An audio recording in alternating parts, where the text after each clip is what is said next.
Hello friends, सभी को नमस्कार, राम राम। आज की हमारी वीडियो का टॉपिक है राजस्थान की प्रमुख झीलें।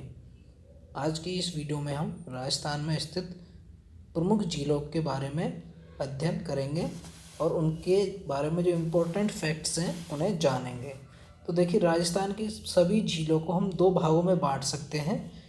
पहला होगा खारे पानी की झीलें और दूसरा होगा मीठे पानी की झीलें। आज की इस वीडियो में हम राजस्थान में पाए जाने वाली राजस्थान में स्थित कुछ खारे पानी की झीलों का अध्ययन करेंगे और कुछ मीठे पानी की झीलों का अध्ययन करेंगे। इस वीडियो के अगले पार्ट में भी मैं आपको कुछ राजस्थान की इम्पोर्टेंट झीलों को बताऊंगा, तो आप दोनों पार्टों को ध्यान से देखें और अंत तक देखें।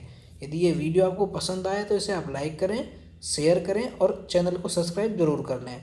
चलिए शुरू करते हैं राजस्थान की खारे पानी की प्रमुख झीलों के साथ। तो देखते हैं कि राजस्थान की जो खारे पानी की सभी झीलें हैं, मुख्यतः जो प्रमुख झीलें हैं, बड़ी झीलें हैं, वो अधिकतर उत्तर पश्चिमी राजस्थान में स्थित हैं, अरावली के पश्चिम में ही स्थित हैं। जो राजस्थान की खारे पानी की झीलें हैं, इनके पानी के खारेपन का कारण है इनका टेथिस सागर का अवशेष होना। ये जो झीलें हैं ये किसका अवशेष मानी जाती हैं? टेथिस सागर का। हम सभी जानते हैं कि जो राजस्थान का वह हिस्सा जहाँ पे आज थार मरुस्थल स्थित है वो कभी टेथिस सागर का हिस्सा रहा है। तो देखते हैं राजस्थान की खारे पानी की झीलों में सबसे प्रमुख झील है सांबर झील। कौन सी झील? सांबर झील। आप इस फोटो में सांबर झील का सैटेलाइट व्यू देख पा रहे हैं। तो जो सांबर झील है वो भारत की दूसरी सबसे बड़ी खारे पानी की झील है। कौन सी? दूसरी सबसे बड़ी खारे पानी की झील है सांबर झील, और यह आंतरिक सबसे बड़ी खारे पानी की झील है, दूसरी सबसे बड़ी खारे पानी की झील। और यदि क्वेश्चन में पूछा जाए कि सबसे बड़ी आंतरिक खारे पानी की झील कौन सी है, तो वो है सांभर। और वैसे भारत की सबसे बड़ी खारे पानी की झील कौन सी है? चिल्का झील। कौन सी? चिल्का झील, जो कि उड़ीसा में स्थित है। तो देखिए, जो सांभर झील है वो कहाँ स्थित है? जयपुर में, राजस्थान के जयपुर में स्थित है, और ये भारत की दूसरी सबसे बड़ी खारे पानी की झील है। ठीक है, और यह राजस्थान की सबसे बड़ी खारे पानी की झील है।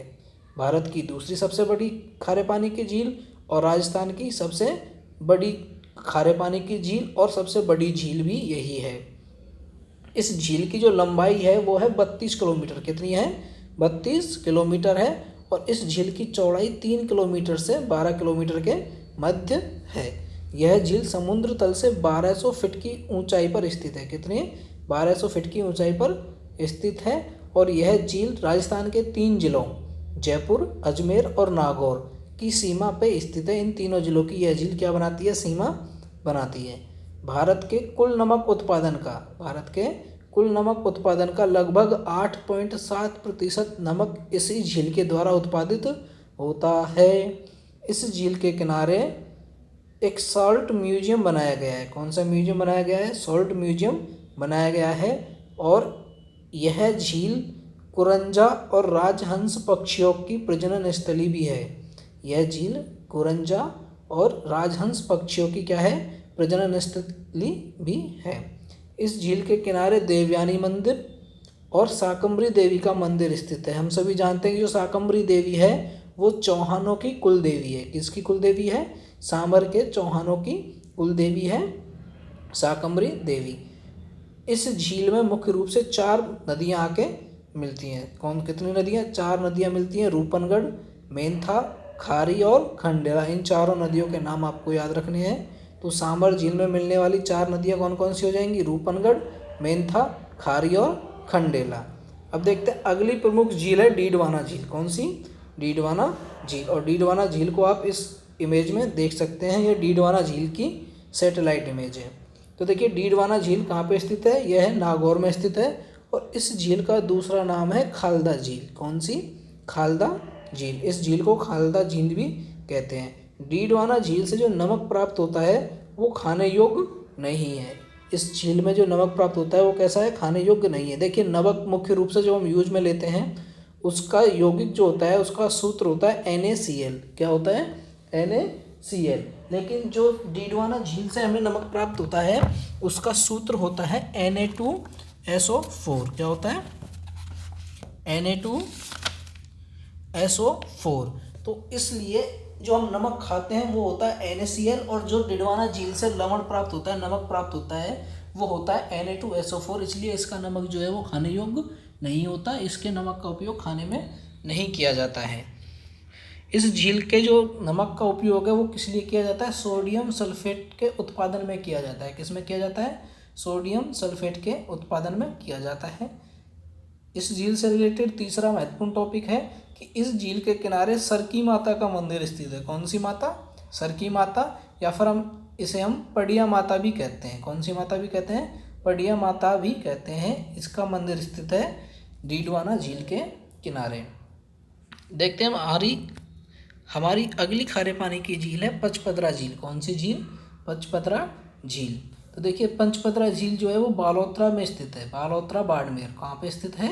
बालोतरा बाड़मेर में स्थित है। इस झील में सबसे उच्च श्रेणी का नमक प्राप्त होता है। इस झील से जो उत्पादित नमक है वो उच्च श्रेणी का होता है। इस झील से खारवल जाति के लोग मोरल झाड़ी के उपयोग से नमक उत्पादित करते हैं। कौन नमक बनाता है? खारवल जाति के लोग मोरल झाड़ी के उपयोग से क्या बनाते हैं? नमक बनाते हैं। और यह एक सलाइन झील है।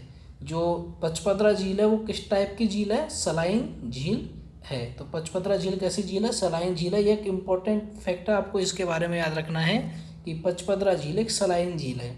चलते हैं अगली झील। अगली हमारी खारे पानी की झील है फलौदी झील।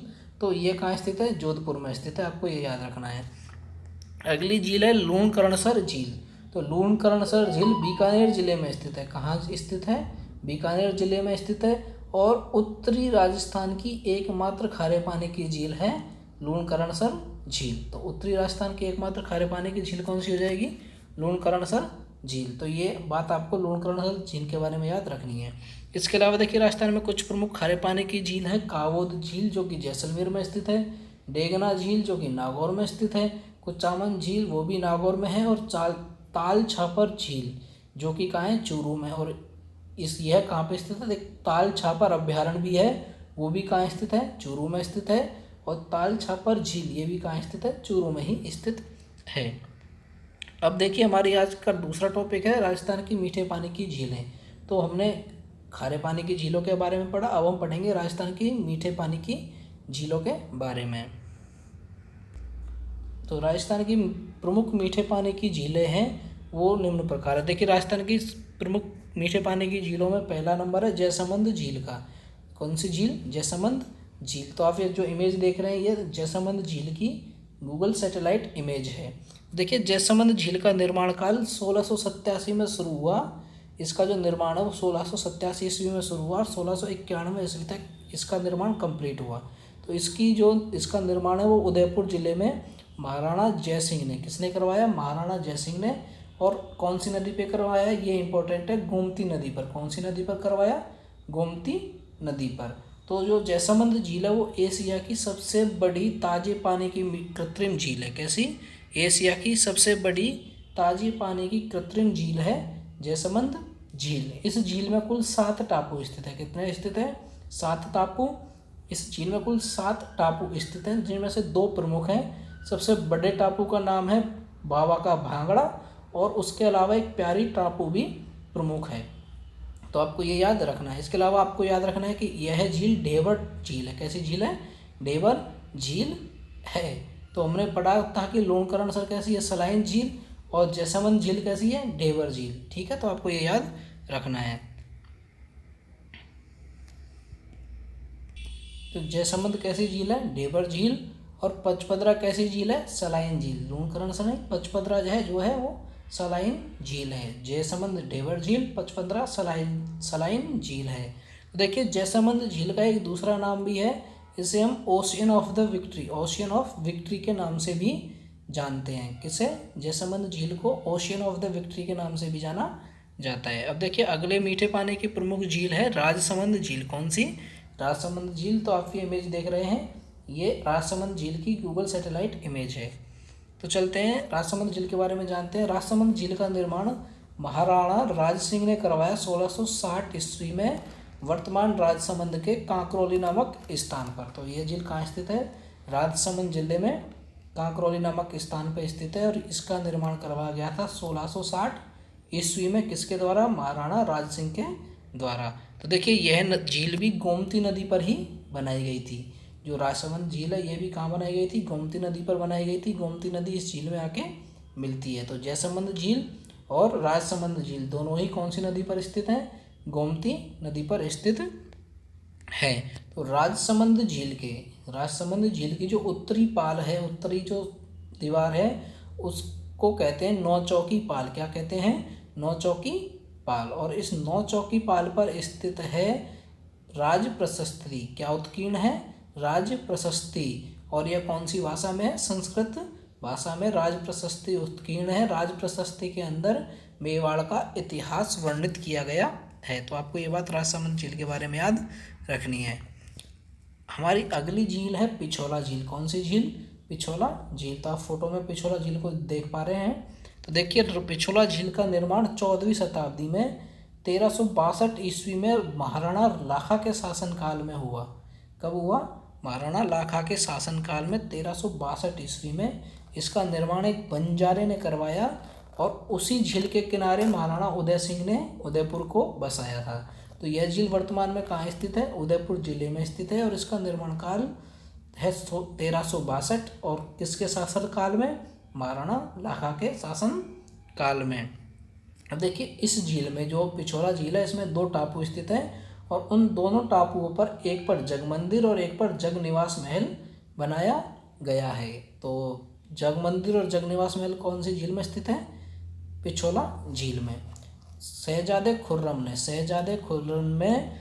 ने विद्रोह के दौरान जग निवास महल में शरण ली थी। कहाँ पे शरण ली थी? जग निवास महल में। जो पिछोला झील में जग निवास महल है उसमें शरण ली थी किसने?